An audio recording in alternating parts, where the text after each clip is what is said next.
Fala aí, rapaziada, beleza? Você curte o canal, deixa um like, se inscreve, compartilha aí, que aqui vai ter muito mais corte como esse aí pra vocês, beleza?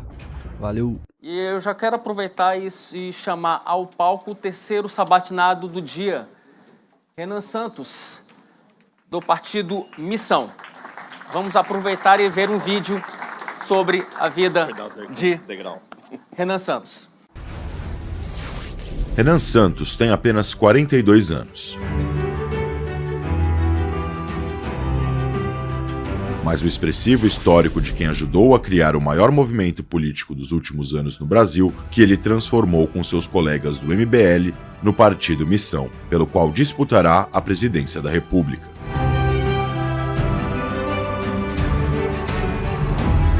Com uma atuação de destaque nas redes sociais, Renan dialoga diretamente com o eleitorado mais jovem e desafia os partidos tradicionais com um discurso agressivo.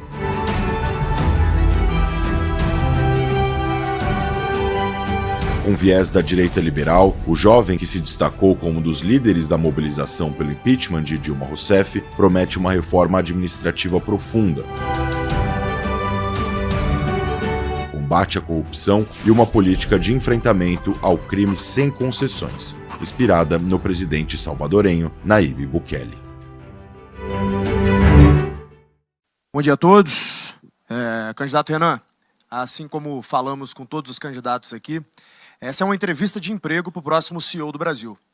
Logo, a gente reuniu aqui empresários, membros do ecossistema do G4. Então, aqui estão representados 100 mil empresários online conosco e sentados aqui nessa sala, que são 100 mil empresas que o G4 tem em seu ecossistema, que emprega 16 milhões de pessoas.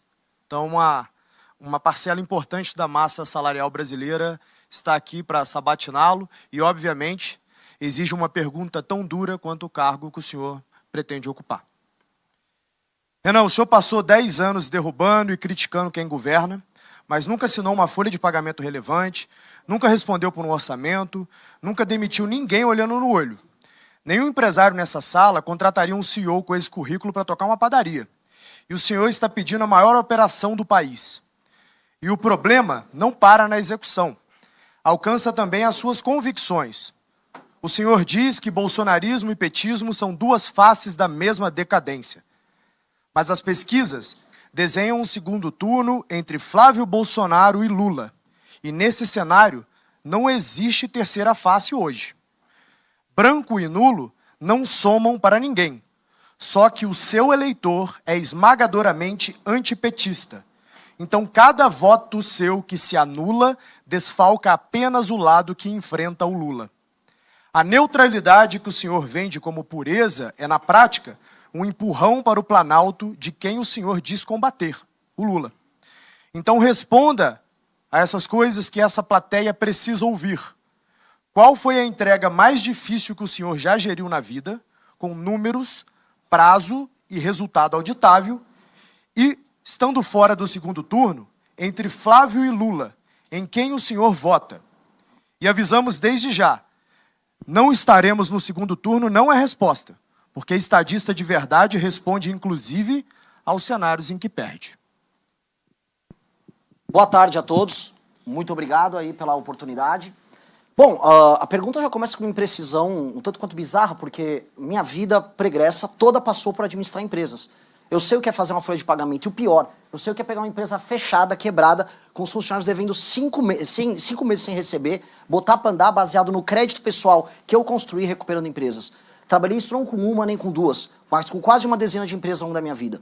Sei o que é estar no banco dos réus da justiça trabalhista, ouvindo a injustiça de um sindicato safado que tentou te extorquir no momento da negociação anterior. Sei exatamente o que é ter um agiota ligado a uma factoring, indo querer te empurrar as dívidas da gestão anterior com juros que não deve ser aceitado.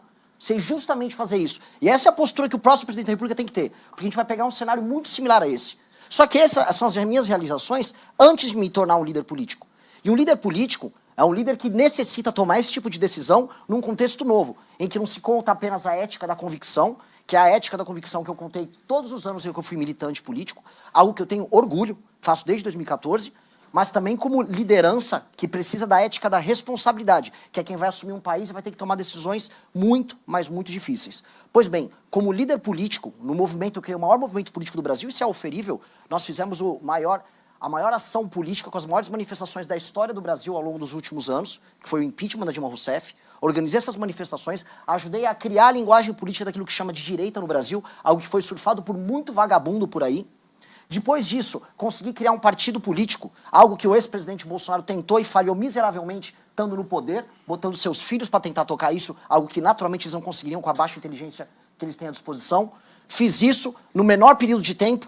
Vamos comparar com o Partido Novo, que é um partido montado por executivos da iniciativa privada. Eles gastaram milhões e demoraram 5 anos. Eu consegui coletar as assinaturas em menos de 2 anos, com muito menos dinheiro, sendo um líder, acima de tudo, político, não um líder empresarial. Porque existe uma diferença muito grande entre ser um líder empresarial e político. E você, como uma pessoa que conhece Aristóteles, sabe muito bem disso.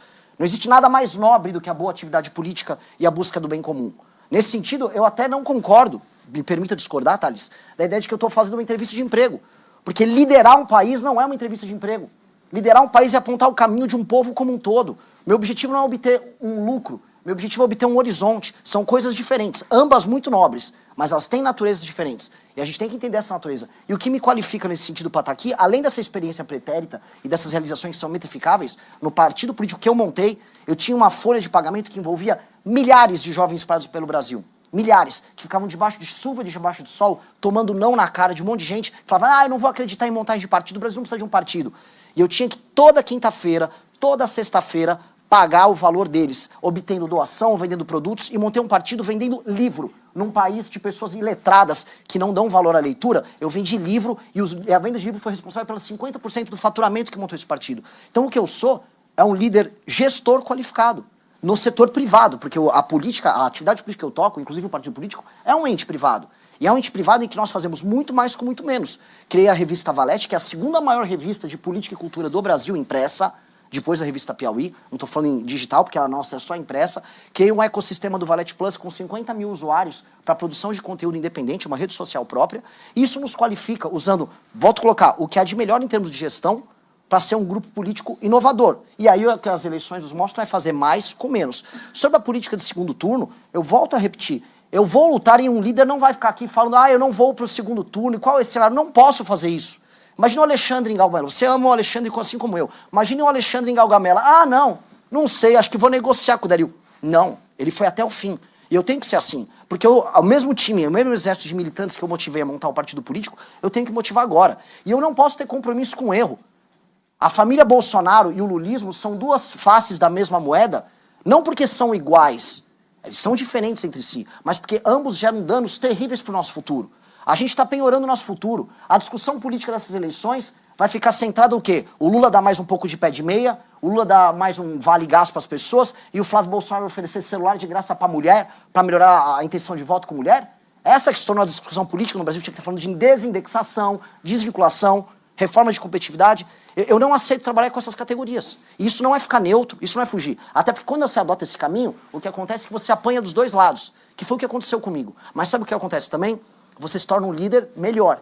E esse é o ponto. Eu só estou aqui sentado, tendo a honra de estar sentado com vocês conversando, porque eu adotei um caminho, não da neutralidade, mas de enfrentar ambos, de não aceitar o erro de ambos. E isso me tornou um líder qualificado, que de acordo com algumas pesquisas, como é o caso da Atlas, já me coloca em primeiro lugar no público de 16 a 24 anos, ou seja, construindo um horizonte novo. E citando aqui um líder empresarial que deve ser referência para todos vocês, que é o Peter Thiel, ele já dizia bastante, crie seu próprio monopólio. Crie, antes de tudo, seu próprio monopólio. Seja líder de uma tecnologia que ninguém pode imitar. Foi isso que eu fiz para as novas gerações. Eu criei um pensamento político próprio, para um grupo político próprio, uma estética própria, uma liderança própria. E com base nisso nós criamos um nicho eleitoral próprio, com um sonho, um horizonte próprio, que nos deixam aptos a participar do grande debate. E é por isso que eu tenho a honra, Thales, de estar aqui com você, de poder discutir isso com você, de poder discutir com o Duda. E estar aqui. É uma visão que pode ser encaixada também como empresarial, no sentido de gestão, mas uma visão muito poderosa em termos de coração. Eu estou aqui por causa desse coração e é isso que vai fazer a gente mudar o Brasil. Obrigado. Mas, candidato, a resposta, vota Lula ou Flávio, sendo que Lula elege Eu voto Renan Santos. Eu não vou para a batalha pensando em perder. Eu voto Renan Santos. Candidato, deixa eu aproveitar e exibir rapidamente uma pesquisa da Real Time Big Data sobre o candidato Renan Santos. fizemos uma sondagem com eleitores e aí fizemos a seguinte pergunta: qual é o maior feito de Renan Santos? 64% acredito que nenhum, 7% falam que é a criação do MBL, 8% falam que é a fundação do partido Missão, 20% falam da derrubada da Dilma Rousseff, ex-presidente da República. Temos outros slides também.